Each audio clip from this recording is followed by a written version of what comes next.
Hello guys! Welcome back sa aking channel. Naisipan ko guys na magluto ng masarap na merienda kahit simple lang ang mga ingredients. Ito ay ginataang bilo-bilo guys kasi medyo malamig-lamig na ang panahon. So ito guys ang aking mga sangkap. Yan, meron akong saging. Yan, 2 piraso lang pero marami niyan pang nahiwa. Tsaka kamote. Coconut cream o kakakagata. Ayan, yung coconut milk. Meron akong sugar, white sugar, yung glutinous rice flour. Pero kukuha lang tayo yan guys ng ating kakailanganin. At syempre, ang ating sago-sago, tapioca, pearl.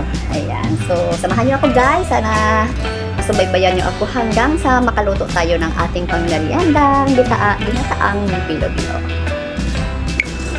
Ito na pala guys ang aking nilutong sago. Naluto ko na rin siya guys.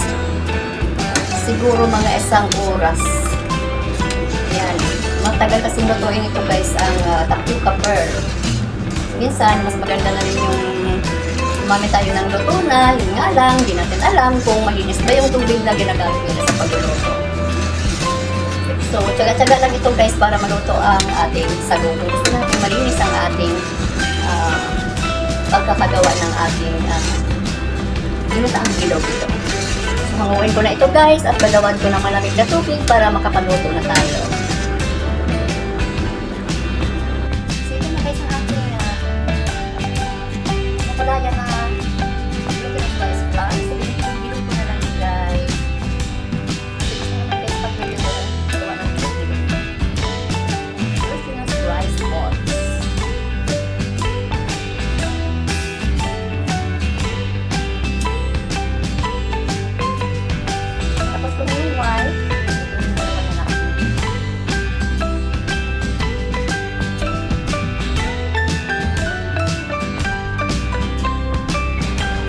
At ito na guys ang aking ginawang bilo-bilo. Ayan, ang purple.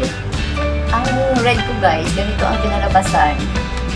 Para siyang pink. Ewan ko ba. Sige lang. At ito naman ang aking white. Ginawa ko. So, ready na ito guys para lutuin na natin. So, ito na guys lahat ang aking gagamiting sangkap para sa ating ginataang bilo-bilo. Kompleto silkadas na guys. Ito yung glutinous rice flour ng aking pampalakot na ito. Yung asukal ko, puputi. Ayan, yung bilo-bilo ko ng 3 klaseng kulay. Yung sago, yung saging, yung kamote, yung ating. Samahan nyo na ako guys at magsisimula na tayo ng ating pagluluto. Ayan na guys, nagpakulo na ako ng ating tubig. So, pwede ko na ilagay ang ating mga sangkap.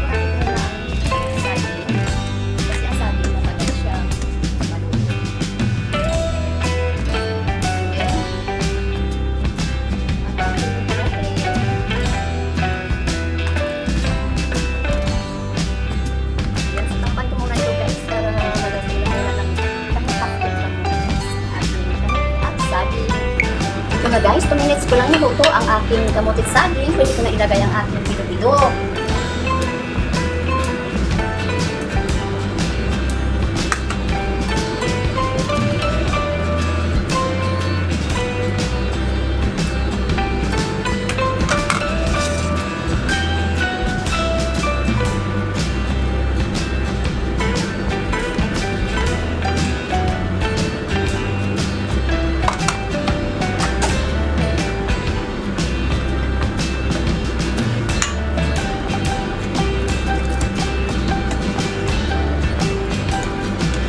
Tapos, pwede ko na ilagay ang aking asukal.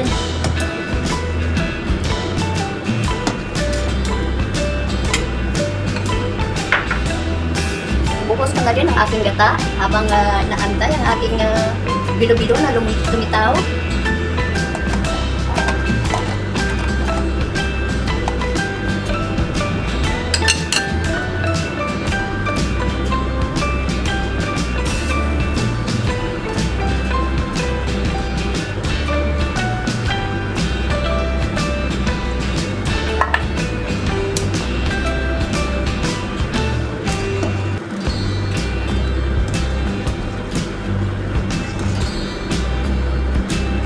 Antayin muna natin guys, maluto ang ating bilo-bilo.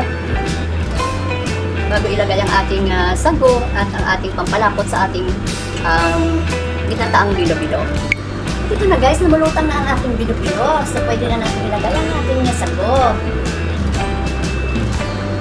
O diba guys, colorful ang ating bilo-bilo.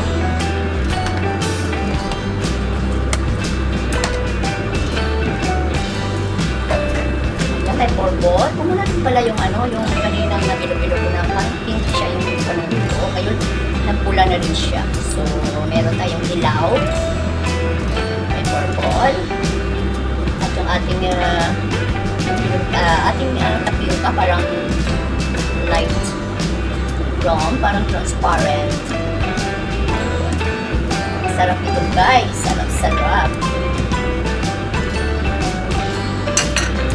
Tikman ko nga muna guys kung tama lang yung ating asukal. Kasi ang nilagay kong asukal ay kalahati ko. Medyo kulang guys ang kanyang asukal. So para meron akong natirang condensed milk guys. So pwede ko siyang lagyan ng condensed milk. 2 kutsara lamang. Tama niya para iwas diabetes.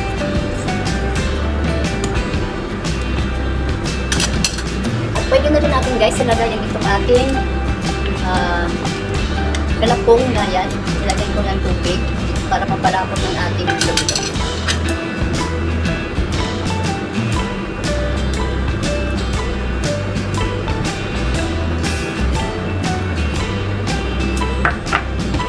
Yummy! Ayan, antayin na lang natin guys na kumulo at hanggang maluto lahat ng ating mga ingredients. At ito na guys, lumapot na rin ang ating ginataang bilo-bilo. Pero makutla siya guys, diba?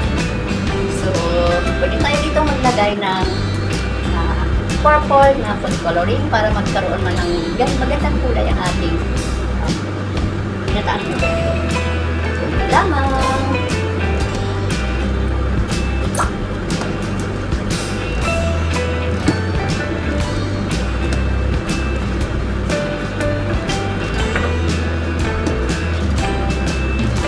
Guys, ang ganda ng kulay ng ating bilo-bilo.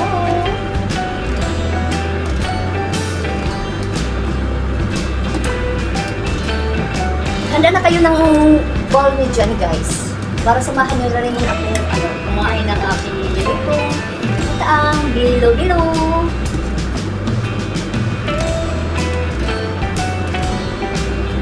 Ayan, luto na guys. Sana nasubaybayan nyo ang aking pagluluto.